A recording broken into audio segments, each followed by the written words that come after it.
Ron VanTimmeren from Celebration Cinemas is with us right now. Ron, I understand that The Avengers is coming back for Labor Day weekend. Is that true? Yeah, it is. One more time, Disney really put the press on us to get dates. I don't quite understand it, but, they got a video to release later in the month, I guess. Can you tell me, so you're using actually the silver screen to promote the DVD. Yeah, and the same thing for Indiana Jones, Raiders of the Lost Ark is coming back to the IMAX screens on September 7 in preparation for their Blu-ray release of that movie. That's pretty neat. That'd be nice to be nostalgic to go back and see that on the big screen, wouldn't it? Yeah. What'd you make of Clint Eastwood's act? I don't know if you saw it yesterday at the Republican convention. Roger Ebert is saying that it was embarrassing for him. Yeah, I didn't see it at all. I was busy with high school football last night, and yet everything I hear and read this morning is he was mumbling and incoherent and didn't do himself any favors, maybe not the RNC either. Yeah, when you hear the clips, it sounds perfectly fine, but those are bites, and here's a little bit of what it sounds. I'll start it, you finish it. Go ahead. At least he got his famous movie line out. Oh, yeah, a little bit of his rumbling. A businessman. How about that? He's a businessman.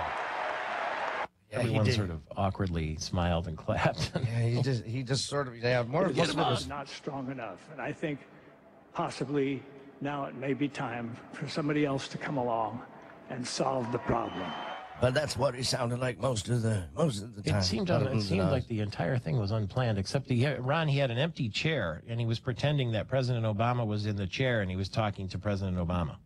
Yeah, I kind of got a kick out of that. I mean, it didn't work, but it was kind of an interesting idea. Yeah, and somebody said, now we know he can't improv.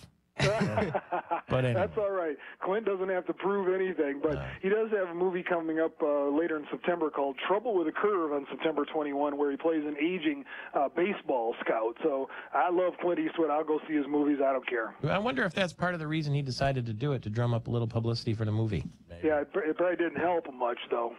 Maybe not. Anything else this weekend?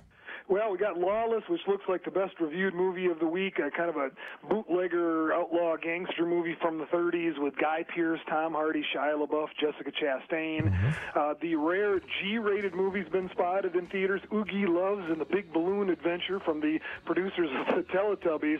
And then the opposite end of the spectrum, The Possession, which is another Exorcist movie, because it's getting toward the season. We've got a scary at the theater as well. Yeah, they never seem to tire of exorcism movies, possession movies. Ron VanTimmeren? This one's got a Jewish lore to it. Oh, really? All right, Ron VanTimmeren. See the movies. We will indeed. It is Labor Day weekend across the state of Michigan. Patrick Shiels on a Firekeepers Casino Friday. Back in a flash.